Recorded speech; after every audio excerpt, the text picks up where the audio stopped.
So welcome back. It's Akram Pasha, Government First Grade College Channagiri. So today we are going to discuss about militant nationalist.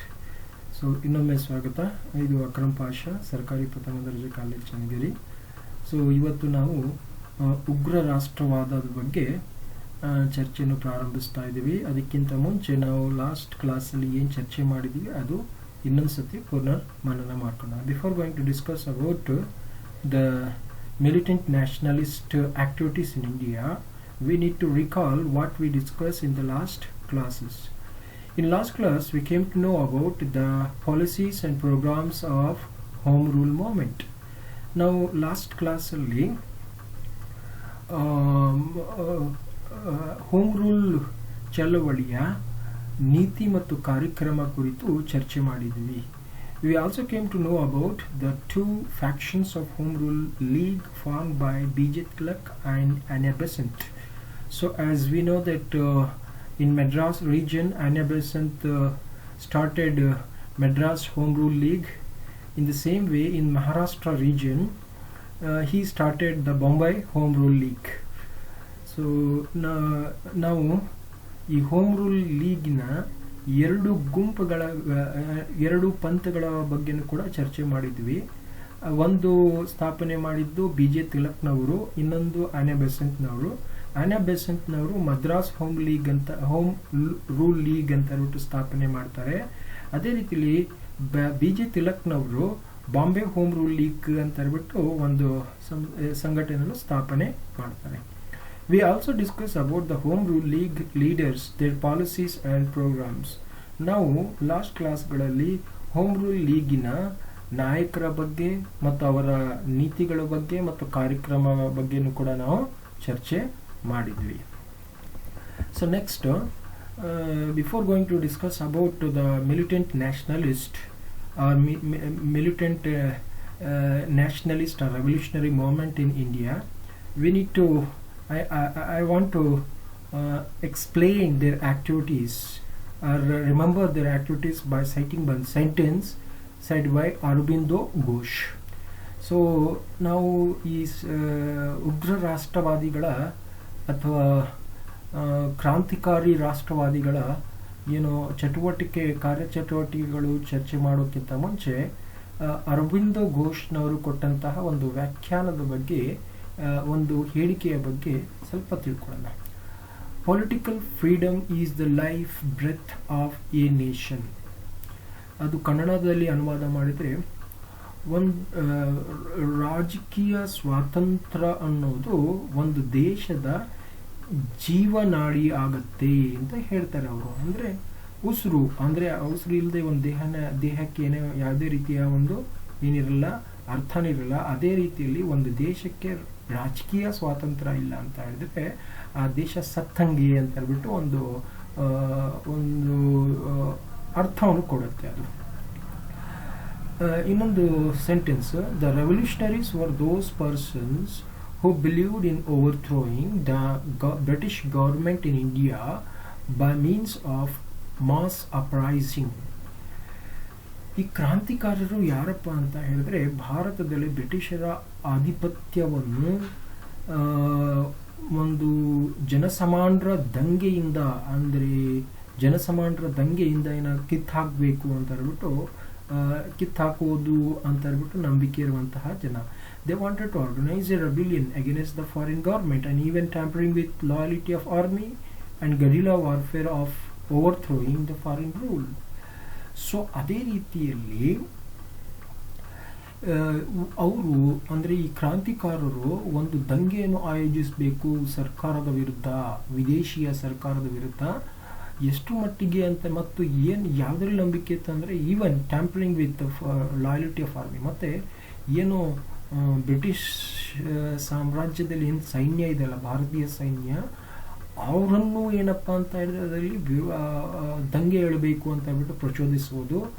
So ಅದ್ರ ಜೊತೆಗೆ ಸರ್ಕಾರದ ಒಂದು ಆಸ್ತಿಯನ್ನು ಹಾಳು ಮಾಡೋದು ಮಾರ್ಗ ಏನಪ್ಪ ಗೊರಿಲ್ಲಾ ವಾರ್ಫೇರ್.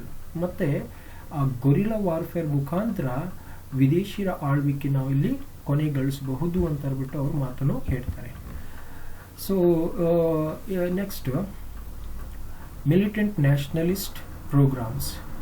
ಸೊ ಅವ್ರ ಕಾರ್ಯಕ್ರಮ ಅಂದರೆ ಈ ಉಗ್ರ ರಾಷ್ಟ್ರವಾದಿಗಳ ಕಾರ್ಯಕ್ರಮದ ಕುರಿತು ನಾವು ಸ್ವಲ್ಪ ಚರ್ಚೆ ಮಾಡಿದ್ವಿ. First one, attainment of self government for Indians. ಅಂದರೆ ಭಾರತೀಯರಿಗೆ, ಅಂದರೆ attainment of self government for Indians. So ಭಾರತೀಯರಿಗೆ ಸ್ವ ಸರ್ಕಾರವನ್ನು ಪಡೆಯೋದು. ಅಂದರೆ ಯಾವಾಗ ಸಾಧ್ಯವಾಗುತ್ತೆ ಅಂದರೆ ಬ್ರಿಟಿಷರ ಆಧಿಪತ್ಯ ಯಾವಾಗ ಕೊನೆಗೊಳಿಸ್ತೀವಿ ಆವಾಗ ಮಾತ್ರ ಸಾಧ್ಯ ಆಗುತ್ತೆ ಇದು.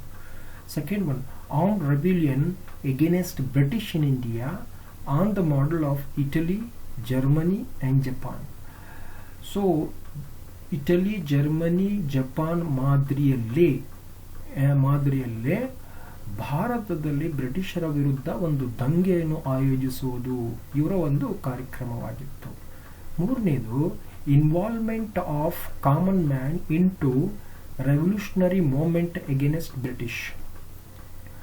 ಬ್ರಿಟಿಷರ ವಿರುದ್ಧ ಸಾಮಾನ್ಯ ವ್ಯಕ್ತಿಯನ್ನು ಏನಪ್ಪ ಅಂದರೆ ಸಾಮಾನ್ಯ ವ್ಯಕ್ತಿಯ ಸಹಾಯದಿಂದ ಒಂದು ಕ್ರಾಂತಿಕಾರಿ ಚಳವಳಿಯನ್ನು ಪ್ರಾರಂಭಿಸುವುದು ಇವರು ಕಾರ್ಯಕ್ರಮವಾಗಿತ್ತು. ಸೊ ಅದೇ ರೀತಿ ನಾಲ್ಕನೇದು, propaganda of revolutionary ideology through secret organisations, media and acquiring arms. ಮತ್ತು ಇವರ ಒಂದು ಏನು ಸಿದ್ಧಾಂತಗಳು ಏನಿದೆಯಲ್ಲ ಅದರ ಒಂದು ಕ್ರಾಂತಿಕಾರಿ ಸಿದ್ಧಾಂತಗಳನ್ನು ಗೌಪ್ಯ ಸಂಘಟನೆಗಳ ಮುಖಾಂತರ, ಮಾಧ್ಯಮಗಳ ಮುಖಾಂತರ ಮತ್ತು ಶಸ್ತ್ರಾಸ್ತ್ರಗಳನ್ನು ಪಡೆಯೋದು ಮುಖಾಂತರ ಏನಪ್ಪ ಅಂತ ಹೇಳಿದ್ರೆ ಪ್ರಚಾರ ಮಾಡುವುದು ಅವ್ರದ್ದು ಒಂದು ಕಾರ್ಯಕ್ರಮ ಆಗಿತ್ತು. ಐದನೇದು, ಸೆಕ್ಯುಲರಿಸಮ್ ಇನ್ ಫ್ರೀಡಮ್ ಸ್ಟ್ರಗಲ್. ಅಂದರೆ ಸ್ವಾತಂತ್ರ್ಯ ಹೋರಾಟದಲ್ಲಿ ಜಾತ್ಯತೀತ ವ್ಯವಸ್ಥೆಯ ಬಗ್ಗೆ ಇವರು ಮಾತಾಡ್ತಾರೆ. ಆಯಿತಾ, ಇದು ಇವರ ಕಾರ್ಯಕ್ರಮಗಳು ಆಗಿತ್ತು. ಸೊ ನೆಕ್ಸ್ಟ್, ಈ revolutionary militant nationalist revolutionary movement in Maharashtra. ಇಲ್ಲಿ 3 ಕಡೆ ಏನಾಗುತ್ತೆ ಅಂತ ಹೇಳಿದ್ರೆ ಕ್ರಾಂತಿಕಾರಿ ಚಳವಳಿಗಳು ಆಗುತ್ತೆ. ಒಂದು ಮಹಾರಾಷ್ಟ್ರ ಪ್ರಾಂತ್ಯದಲ್ಲಿ, ಇನ್ನೊಂದು ಏನಪ್ಪ ಅಂತ ಹೇಳಿದ್ರೆ ಪಂಜಾಬ್ ಮತ್ತು ಉತ್ತರ ಭಾರತ ಅಂದರೆ ಇದು ಬಂದ್ಬಿಡುತ್ತೆ. ಮತ್ತು ಬಂಗಾಲ್ ಪ್ರಾಂತ್ಯದಲ್ಲಿ, ಮದ್ರಾಸ್ ಪ್ರಾಂತ್ಯದಲ್ಲಿ. ಸ್ವಲ್ಪ ನೋಡೋಣ ಏನಾಗುತ್ತೆ ಅಂತ. ಫಸ್ಟ್ ಒನ್ ಮಹಾರಾಷ್ಟ್ರ ಪ್ರಾಂತ್ಯದಲ್ಲಿ ಸಕ್ರಿಯವಾಗಿದ್ದಂತಹ ಒಂದು ಉಗ್ರ ರಾಷ್ಟ್ರವಾದಿ ಯಾರಪ್ಪ ಅಂದರೆ Bal Gangadhar Tilak, Lokmanya Bal Gangadhar Tilak. B G. Tilak was the father of revolutionary movement in this region. ಈ ಭಾಗದಲ್ಲಿ ಬಿ.ಜಿ. ತಿಲಕ್ನವರು ಏನಪ್ಪ ಅಂತ ಹೇಳಿದ್ರೆ ಕ್ರಾಂತಿಕಾರಿಯ ಪಿತಾಮಹ ಅಂತಾನೆ ಹೇಳಬಹುದು. ಸೊ ಯಾವೊಂದು ಮಾಧ್ಯಮದ ಮುಖಾಂತರ ಕ್ರಾಂತಿಕಾರಿ ಚಳವಳಿಯನ್ನು ಪ್ರಚಾರ ಮಾಡ್ತಾರೆ ಅಂತ ಹೇಳಿದ್ರೆ, he highlighted the ancient glories of India and organized the Ganapati and Shivaji festivals to reach out to the people. ಮತ್ತೆ ಇವರು ನಮ್ಮ ಪ್ರಾಚೀನ ಭಾರತದ ಏನಪ್ಪ ಅಂದರೆ ಗತವೈಭವವನ್ನು, ಭಾರತದ ಪ್ರಾಚೀನ ಭಾರತದ ಗತವೈಭವವನ್ನು ಏನು ಮಾಡ್ತಾರೆ ಅಂದರೆ ಪ್ರಚಾರಿಸ್ತಾರೆ. ಮತ್ತು ಜನರನ್ನು ಆಕರ್ಷಿಸುವ ಸಲುವಾಗಿ ಮಹಾರಾಷ್ಟ್ರ ಪ್ರದೇಶದಲ್ಲಿ ಗಣಪತಿ ಉತ್ಸವ ಮತ್ತು ಅದೇ ರೀತಿಯಲ್ಲಿ ಶಿವಾಜಿ ಉತ್ಸವವನ್ನು ಆಯೋಜಿಸ್ತಾರೆ. ಸೊ ಅಂದರೆ ಬಾಲ್ ಗಂಗಾಧರ್ ತಿಲಕ್ ಅವರ ಉದ್ದೇಶ ಧಾರ್ಮಿಕ ಮಾರ್ಗದ ಮುಖಾಂತರ ಸ್ವಾತಂತ್ರ್ಯ ಹೋರಾಟ ಮಾಡಬೇಕಂತ ಇಲ್ಲ, ಜನರನ್ನು ಆಕರ್ಷಿಸಬೇಕಲ್ಲ. ಆವಾಗೇನಪ್ಪ ಅಂದರೆ ಜಾತ್ರೆಗಳು ಆಗ್ತಿತ್ತು, ಧಾರ್ಮಿಕ ಸಮ್ಮೇಳನಗಳು ನಡೀತಾ ಇತ್ತು. ಸೊ ಆವಾಗ ಏನಪ್ಪ ಅಂದರೆ ದೇಶಕ್ಕೂ ಮತ್ತು ಧರ್ಮಕ್ಕೂ ಸಂಬಂಧ ಬಹಳ ಕಮ್ಮಿ ಇತ್ತು. ಆದರೆ ಇವ್ರು ಏನು ಮಾಡ್ತಾರೆ ಅಂತ ಹೇಳಿದ್ರೆ, ಈ ಒಂದು ಧಾರ್ಮಿಕ ಉತ್ಸವಗಳ ಮುಖಾಂತರ ಜನರನ್ನು ಏನಪ್ಪ ಅಂತ ಹೇಳಿದ್ರೆ ಈ ಉಗ್ರ ರಾಷ್ಟ್ರವಾದಿಗಳ ಕಾರ್ಯಕ್ರಮಗಳ ಬಗ್ಗೆ, ಯೋಜನೆಗಳ ಬಗ್ಗೆ ಏನಪ್ಪ ತಿಳಿಸ್ಕೊಡುವುದು ಏನಪ್ಪ ಅಂತ ಹೇಳಿದ್ರೆ ಪ್ರಯತ್ನ ಮಾಡ್ತಾರೆ ಅವರು. ಸೊ ಈ established home rule league in this region. ಈ ಭಾಗದಲ್ಲಿ ಅಂದರೆ ಬಾಂಬೆ ಪ್ರಾಂತ್ಯದಲ್ಲಿ ಅವರು ಹೋಮ್ ರೂಲ್ ಲೀಗನ್ನು ಸ್ಥಾಪನೆ ಮಾಡ್ತಾರೆ 1916ರಲ್ಲಿ. ಅದು ನಾವು ಆಲ್ರೆಡಿ ಚರ್ಚೆ ಮಾಡಿದ್ದೀವಿ. ಸೊ ನೆಕ್ಸ್ಟ್ ಎರಡನೇದು, the role of Chapekar brothers Damodar and Bal Kishan. So ಇಬ್ಬರು ಸಹೋದರರು ಏನಾಗ್ತಾರೆ ಅಂತ ಹೇಳಿದ್ರೆ ಈ ಮಹಾರಾಷ್ಟ್ರ ಪ್ರದೇಶದಲ್ಲಿ ಇನ್ನೊಬ್ಬರು ಕ್ರಾಂತಿಕಾರಿ ಸ್ವಾತಂತ್ರ್ಯ ಹೋರಾಟಗಾರರು ಅಂತ ಹೇಳ್ಬೋದು. ಅವರನ್ನು ಬಹಳ ಪ್ರಸಿದ್ಧವಾಗಿ ಅವರನ್ನು ಏನು ಹೆಸರಿಂದ ಕರೀತಾರೆ ಅಂತ ಹೇಳಿದ್ರೆ ಚಿಪ್ಕರ್ ಬ್ರಾದರ್ಸ್, ಚಿಪ್ಕರ್ ಸಹೋದರರು ಅಂತ ಕರೀತಾರೆ. ಅವರು ಯಾವ್ಯಾವುದರಲ್ಲಿ ಅವರು ಪಾಲ್ಗೊಂಡಿದ್ರು ಅದ್ರ ಬಗ್ಗೆ ಸ್ವಲ್ಪ ನಾವು ನೋಡೋಣ. They were involved in the assassination of WC Rand, the British Plague Commissioner of Pune. On 22nd June 1897, the Diamond Jubilee of coronation of the Queen Victoria, Rand and his military escort, Lieutenant Arrest, were shot while returning from the celebration at the Government House. So ಇವರು ಯಾವುದಪ್ಪ ಅಂತ ಹೇಳಿದ್ರೆ WC Rand ಹತ್ಯೆದಲ್ಲಿ ಇವರು ಪಾಲ್ಗೊಂಡಿದ್ರು. ಅವರು ಏನಾಗಿದ್ರು ಅಂತ ಹೇಳಿದ್ರೆ British plague commissioner, ಪೂನಾದ ಬ್ರಿಟಿಷ್ ಪ್ಲೇಗ್ ಕಮಿಷನರ್ ಆಗಿದ್ರು. 22ನೇ ಜೂನ್ 1897ರಲ್ಲಿ ಕ್ವೀನ್ ವಿಕ್ಟೋರಿಯಾದ ಏನಪ್ಪ ಅಂದರೆ ಡೈಮಂಡ್ ಜುಬ್ಲಿ ಕಾರ್ನೇಷನ್ ಉತ್ಸವವನ್ನು ಮುಗಿಸಿ ರ್ಯಾಂಡ್ ಮತ್ತು ಅವನ ಸೈನಿಕ ಸಹಾಯಕ ಆಗಿದ್ದಂತಹ ಲೆಫ್ಟಿನೆಂಟ್ ಅರೆಸ್ಟ್ ಅವರನ್ನು ಶೂಟ್ ಮಾಡಿ ಸಾಯಿಸ್ತಾರೆ. ಎಲ್ಲಿ ಅಂದರೆ ಸರ್ಕಾರಿ ಗೌರ್ಮೆಂಟ್ ಹೌಸ್ ಹತ್ರ. Both died. ಸೊ ಇಬ್ರು ಕೂಡ ಸಾಯ್ತಾರೆ, ರ್ಯಾಂಡ್ ಮತ್ತು ಅರೆಸ್ಟ್ ಇಬ್ರು ಕೂಡ ಸಾಯ್ತಾರೆ on the spot. And Rand of his wound on 3rd July. Both were tried and hanged by the British government. Chapekar ಸಹೋದರರನ್ನು ಇಬ್ಬರನ್ನು ಏನು ಮಾಡ್ತಾರೆ ಅಂತ ಹೇಳಿದ್ರೆ ಅರೆಸ್ಟ್ ಮಾಡ್ತಾರೆ. ಅರೆಸ್ಟ್ ಮಾಡಿದ ನಂತರ ಅವ್ರಿಗೆ ಏನು ಮಾಡ್ತಾರೆ, ಗಲ್ಲಿ ಶಿಕ್ಷೆಯನ್ನು ಕೊಡ್ತಾರೆ ಅಂತ ನಮಗೆ ಗೊತ್ತಾಗುತ್ತೆ. ನೆಕ್ಸ್ಟ್ ಇನ್ನೊಬ್ಬ ಮೂರನೇ ಮಹಾರಾಷ್ಟ್ರ ಭಾಗದ ಕ್ರಾಂತಿಕಾರಿ ಚಳವಳಿಯಲ್ಲಿ ಪಾಲ್ಗೊಂಡಿದ್ದು ಇನ್ನೊಬ್ಬರು ಯಾರಪ್ಪ ಅಂದರೆ Shyamji Krishna Varma was another revolutionary of this region. ಈ ಭಾಗದ ಇನ್ನೊಬ್ಬ ಪ್ರಸಿದ್ಧ ಕ್ರಾಂತಿಕಾರರು ಯಾರಪ್ಪ ಅಂತ ಹೇಳಿದ್ರೆ ಶ್ಯಾಮ್ಜಿ ಕೃಷ್ಣ ವರ್ಮ ಅಂತ ಬಿಟ್ಟು. So he was also involved in Rand murder and escaped to England. There he started a journal called Indian Sociologist to spread his views. ಇವನ ಒಂದು ನೀತಿಗಳನ್ನು ಪ್ರಚರಿಸುವ ಸಲುವಾಗಿ ಅವನು ರ್ಯಾಂಡ್ ಹತ್ಯೆಯ ನಂತರ ಅವನು ಕೂಡ ಅದರಲ್ಲಿ ಪಾಲ್ಗೊಳ್ತಾನೆ. ನಂತರದಲ್ಲಿ ಪೊಲೀಸರಿಂದ ತಪ್ಪಿಸ್ಕೊಂಡು ಅವನು ಯುರೋಪ್ ಕಡೆ ಹೋಗ್ತಾನೆ. ಹೆಸರು ಬದಲು ಮಾಡಿಕೊಂಡು ಇಂಗ್ಲೆಂಡಲ್ಲಿ ಇರ್ತಾನೆ. ಇಂಗ್ಲೆಂಡಲ್ಲಿ ಇರುವಾಗ ಅವನು ಒಂದು ಪತ್ರಿಕೆಯನ್ನು ಪ್ರಾರಂಭ ಮಾಡ್ತಾನೆ. ಅದರ ಹೆಸರು ಏನಿರ್ತಾನೆ, ಇಂಡಿಯನ್ ಸೋಷಾಲಜಿಸ್ಟ್ ಅಂತ ಇರ್ತಾನೆ. ಯಾದಕ್ಕೋಸ್ಕರ ಅಂದರೆ ಇವನ ಒಂದು ಅನಿಸಿಕೆಗಳನ್ನು ಜನಕ್ಕೆ ತಿಳಿಸುವ ಸಲುವಾಗಿ. he started India House in London. Later his activity shifted to Paris. ನಂತರದಲ್ಲಿ ಏನಾಗುತ್ತೆ ಅಂತ ಹೇಳಿದ್ರೆ ಲಂಡನ್ನಲ್ಲಿ ಇಂಡಿಯಾ ಹೌಸ್ ಅಂತ ಸ್ಥಾಪನೆ ಮಾಡ್ತಾನೆ. ನಂತರದಲ್ಲಿ ಇಂಗ್ಲೆಂಡ್ ಸರ್ಕಾರಕ್ಕೆ ಶ್ಯಾಮ್ಜಿ ಕೃಷ್ಣ ವರ್ಮ ಯೂನಿ ಅಂತ ಗೊತ್ತಾಗುತ್ತೆ. ನಂತರದಲ್ಲಿ ಅವನ ಪ್ರಾಣವನ್ನು ಕಾಪಾಡುವ ಸಲುವಾಗಿ ಅವನು ಪ್ಯಾರಿಸ್ ಅಂದರೆ ಫ್ರಾನ್ಸಿಗೆ ಹೋಗಿರ್ತಾನೆ. ಫ್ರಾನ್ಸಿಗೆ ಹೋಗ್ತಾನೆ. So later his activity shifted to Paris. The next members of the India House were V.D. Savarkar and Madan Lal Dhingra. ಆಯ್ತಾ, ಈ ಇಂಡಿಯಾ ಹೌಸ್ ಅಂತ ಒಂದು ಸಂಸ್ಥೆ ಸ್ಥಾಪನೆ ಮಾಡಿದಾರಲ್ಲ ಯಾರು, ಶ್ಯಾಮ್ಜಿ ಕೃಷ್ಣ ವರ್ಮ. ಅವ್ರು ಏನು ಮಾಡ್ತಾರೆ ಅಂದರೆ V.D. ಸಾವರ್ಕರ್, ಮದನ್ ಲಾಲ್ ಧಿಂಗ್ರಾ ಇಬ್ಬರು ಏನು ಮಾಡ್ತಾರೆ. So Madan Lal Dhingra he shot dead the William Curzon in 1909. For this he was hanged. ಅದೇ ರೀತಿಯಲ್ಲಿ ಮದನ್ ಲಾಲ್ ಧಿಂಗ್ರಾ ಅವರನ್ನು ಅವರು ಕೂಡ ಏನು ಮಾಡ್ತಾರೆ ಅಂತ ಹೇಳಿದ್ರೆ ವಿಲಿಯಂ ಕರ್ಜನ್ ಅಂತ ಹೇಳ್ಬಿಟ್ಟು ಒಂದು ವ್ಯಕ್ತಿಗೆ ಅವನು ಹತ್ಯೆ ಮಾಡ್ತಾನೆ 1909ರಲ್ಲಿ. ನಂತರದಲ್ಲಿ ಅವರು ಅರೆಸ್ಟ್ ಆಗ್ತಾನೆ. ಅರೆಸ್ಟ್ ಆಗಿದ ನಂತರ ಅವನಿಗೆ ಗಲ್ಲಿಗೆ ಏರಿಸ್ತಾರೆ. ನೆಕ್ಸ್ಟ್ ರೆವಲ್ಯೂಷನರಿ ಮೂವ್ಮೆಂಟ್ ಇನ್ ಬೆಂಗಾಲಲ್ಲಿ ಕ್ರಾಂತಿಕಾರಿ ಚಳವಳಿ. ಸೊ ಫಸ್ಟ್ ಅದರ ಹೆಸರು ಬರೋದು ಅದರಲ್ಲಿ Paramath Mitra, who tried to break jail to free Surendranath Banerjee. Surendranath Banerjee was a prominent politician of Bengal region, and as we know that before the formation of Indian National Congress, he started Indian Association. So that means he is a prominent Indian political leader of Bengal region. So during his when he was arrested, so this Paramath Mitra tried to break the jail and free Surendranath Banerjee, but he was failed. So Pramath Mitra ಅನ್ನೋರು ಒಬ್ಬರು ಕ್ರಾಂತಿಕಾರರು. ಅವ್ರು ಏನು ಮಾಡ್ತಾರೆ ಅಂತ ಹೇಳಿದ್ರೆ, ಸುರೇಂದ್ರನಾಥ್ ಬೆನರ್ಜಿಗೆ ಯಾವಾಗ arrest ಮಾಡಿ ಜೈಲಿಗೆ ಹಾಕ್ತಾರೆ, ಆ ಜೈಲನ್ನು ಮುರಿದು ಅವ್ರನ್ನು ಬಿಡ್ಸೋಕ್ಕೆ ಪ್ರಯತ್ನ ಮಾಡ್ತಾನೆ. ಸೊ ಈ ಆರ್ಗನೈಸ್ ಸೀಕ್ರೆಟ್ ಸೊಸೈಟಿ ಕಾಲ್ ಅನುಶೀಲನ್ ಸಮಿತಿ. ಪರಮತ್ ಮಿತ್ರ ಏನು ಮಾಡ್ತಾರೆ, ಒಂದು ಗೌಪ್ಯ ಸಮಿತಿಯನ್ನು ಗೌಪ್ಯ ಸಮಾಜವನ್ನು ಸ್ಥಾಪನೆ ಮಾಡ್ತಾನೆ. ಅದಕ್ಕೆ ಅನುಶೀಲನ್ ಸಮಿತಿ ಅಂತ ಕರೀತಾರೆ.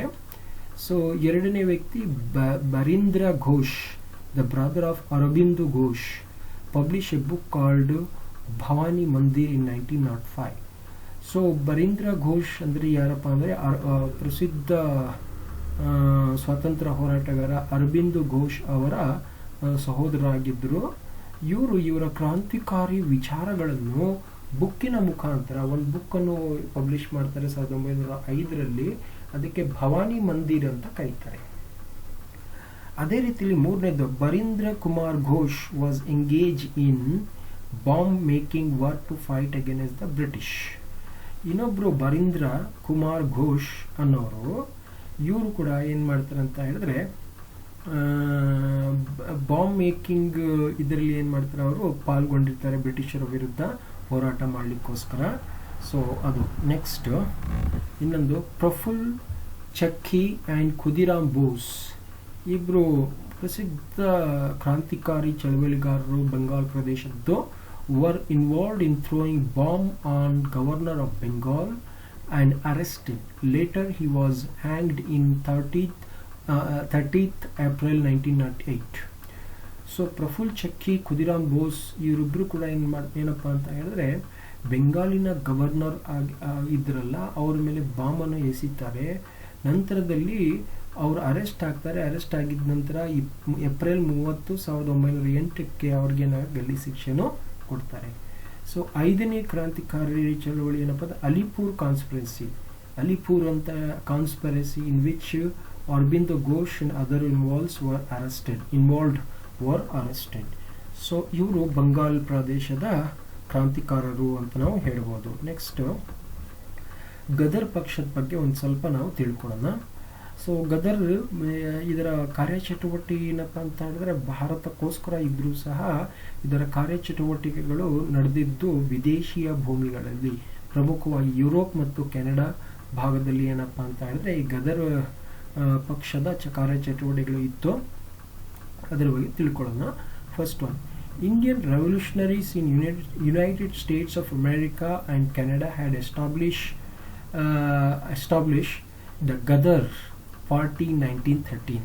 1913ರಲ್ಲಿ ಒಂದು ಗದರ್ ಪಕ್ಷ ಅಂತ ಸ್ಥಾಪನೆ ಮಾಡ್ತಾರೆ. ಅವರು ಯಾರೋ ಇವರೆಲ್ಲ ಸೇರಿ ಗದರ್ ಪಕ್ಷ ಅಂತ ಸ್ಥಾಪನೆ ಮಾಡ್ತಾರೆ 1913ರಲ್ಲಿ. So Lala Hardayal, Mohammad Barkatullah, Bhagwan Singh, Ramchandra and Sohan Singh Bakhana were some of the prominent leaders of Ghadar party. ಈ ಗದರ್ ಪಕ್ಷದ ಕೆಲವೊಂದು ಪ್ರಮುಖ ನಾಯಕರು ಅಂತ ಹೇಳಿ ಯಾರಪ್ಪ ಅಂದರೆ ಲಾಲಾ Hardayal, Mohammad Barkatullah, Bhagwan Singh, Ramchandra and Sohan Singh Bakhana were some of the prominent leader of Ghadar party. Ghadar ಪಾರ್ಟಿಯ ಕೆಲವೊಂದು ಪ್ರಮುಖ ನಾಯಕರು ಅಂತ ನಾವು ಹೇಳ್ಬೋದು. So the party was built around weekly paper The Ghadar, which carried the caption on masthead, Angrezi Raj ka Dushman, so an enemy of British rule. So ಆಯ್ತಲ್ಲ. So ಈ ಗದರ್ ಪಕ್ಷ ಯಾವ ಸುತ್ತ ಇದರ ಕಾರ್ಯಚಟುವಟಿಕೆಗಳು ನಡೆಸ್ತಾ ಇತ್ತು ಅಂತ ಹೇಳಿದ್ರೆ, ಒಂದು ಪತ್ರಿಕೆ ಇತ್ತು. ಆ ಪತ್ರಿಕೆಯ ಹೆಸರು ಗದರ್ ಆಗಿತ್ತು. ಅದರಲ್ಲಿ ಒಂದು ಕ್ಯಾಪ್ಷನ್ ಇತ್ತು. ಅಂದರೆ ಆ ಮ್ಯಾಗಝಿನ್ ಮೇಲೆ ಕ್ಯಾಪ್ಷನ್ ಏನಂತಾರೆ, ಅಂಗ್ರೇಜಿ ರಾಜ್ ಕಾ ದುಶ್ಮನ್, ಅಂದರೆ ಬ್ರಿಟಿಷ್ ಸಾಮ್ರಾಜ್ಯದ ಏನಪ್ಪ ಅಂದರೆ ವೈರಿಗಳು ಅಂತ ಹೇಳ್ಬಿಟ್ಟು ಹೇಳ್ತಾರೆ. ಮತ್ತು ಅದರಲ್ಲಿ ಇನ್ನೊಂದು ಇರ್ತಿತ್ತು, wanted brave soldiers.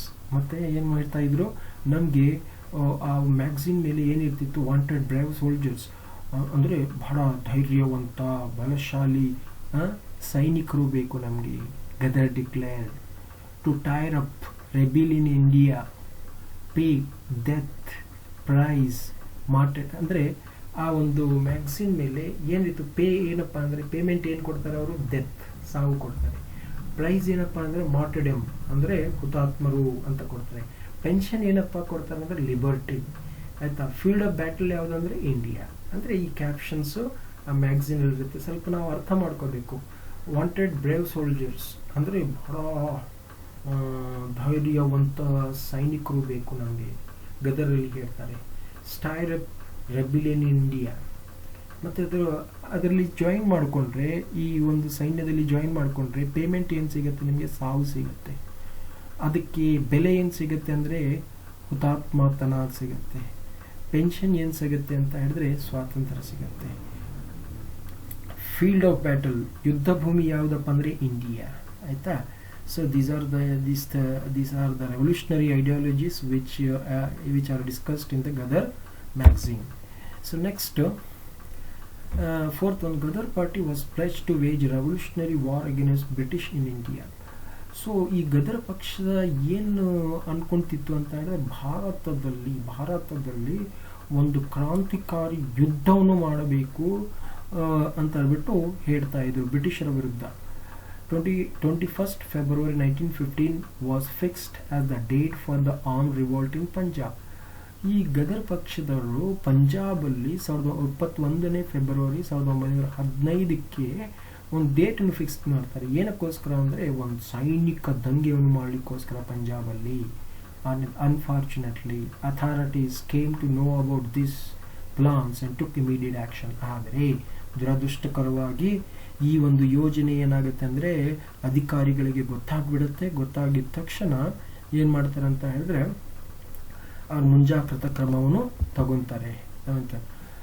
So most of the prominent Ghadar leaders were Baba Gurmukh Singh, Kartar Singh Sarabha, Sohan Singh ಬಕಮ್, ರಹಮತ್ ಅಲಿ ಶಾ, ಭಾಯಿ ಪರಮಾನಂದ್ ಆ್ಯಂಡ್ ಮೊಹಮ್ಮದ್ ಬರ್ಕತುಲ್ಲಾ. ಸೊ ಈ ಗದರ್ ಪಕ್ಷದ ಪ್ರಮುಖ ನಾಯಕರು ಯಾರಪ್ಪ ಅಂತ ಹೇಳಿದ್ರೆ ಬಾಬಾ ಗುರುಮುಖ್ ಸಿಂಗ್, ಕರ್ತಾರ್ ಸಿಂಗ್ ಸಾರ್ಬಾ, ಸುಹಾನ್ ಸಿಂಗ್ ಬಕಮ್, ರಹಮತ್ ಅಲಿ ಶಾ, ಭಾಯಿ ಪರಮಾನಂದ್ ಆ್ಯಂಡ್ ಮೊಹಮ್ಮದ್ ಬರ್ಕತುಲ್ಲಾ. ಇವರೇನಪ್ಪ ಅಂದರೆ ಗದರ್ ಪಕ್ಷದ ಪ್ರಮುಖ ನಾಯಕರು ಅಂತ ನಾವು ಹೇಳ್ಬೋದು. In 1915, during an unsuccessful revolutionary attempts, Jatin Mukherjee, popularly known as Baga Jatin, gave his life fighting a battle with the police at Balasore. 1915ರಲ್ಲಿ ಒಂದು ಅಂದರೆ ವಿಫಲವಾದ ಕ್ರಾಂತಿಕಾರಿ ಪ್ರಯತ್ನವಾಗುತ್ತೆ. ಯಾರಿಂದ ಅಂದರೆ ಜತಿನ್ ಮುಖರ್ಜಿ ಅಂತ. ಜತಿನ್ ಮುಖರ್ಜಿ ಬರ ಪ್ರಸಿದ್ಧವಾಗಿ ಅವ್ರಿಗೆ ಏನಂತ ಕರಿತೀವಿ, ಬಾಗಾ ಜತಿನ್ ಅಂತ ಕರೀತಾರೆ. ಬಾಗಾ ಅಂತ ಹೇಳಿದ್ರೆ ಈಸ್ ಎ ಲಯನ್ ಅಂತ ಹೇಳ್ಬಿಟ್ಟು give his life fighting with the police at Balasore. ಬಾಲಾಸೂರಲ್ಲಿ ಪೊಲೀಸರ ವಿರುದ್ಧ ಹೋರಾಟ ಮಾಡ್ತಾ ಏನಾಗ್ತಾನೆ ಅವನು ಬಾಲಾಸೂರಲ್ಲಿ ಸತ್ತು ಹೋಗ್ತಾರೆ. ಸೊ ಇದು ಕೆಲವೊಂದು ಪ್ರಮುಖ ಏನಪ್ಪ ಅಂದರೆ ವ್ಯಕ್ತಿ ಮತ್ತು ಸನ್ನಿವೇಶಗಳ ಬಗ್ಗೆ ನಾವು ಮಾತಾಡಿದ್ವಿ. ಇದರ ಜೊತೆಗೆ ಇನ್ನಷ್ಟು ಬಹಳ ಸನ್ನಿವೇಶಗಳು ಇದೆ, ಉದಾಹರಣೆಗಳು ಇದೆ. ನೀವು ಅದರಲ್ಲಿ ಸೇರಿಸ್ಕೋಬೋದು. ಯಾಕಂದರೆ ಸಮಯದ ಅಭಾವದಿಂದ ನಾವು ಎಲ್ಲದನ್ನೂ ಹೇಳಲಿಕ್ಕೆ ಸಾಧ್ಯವಾಗಲ್ಲ. ಸೊ ಧನ್ಯವಾದಗಳು. So okay, thank you very much.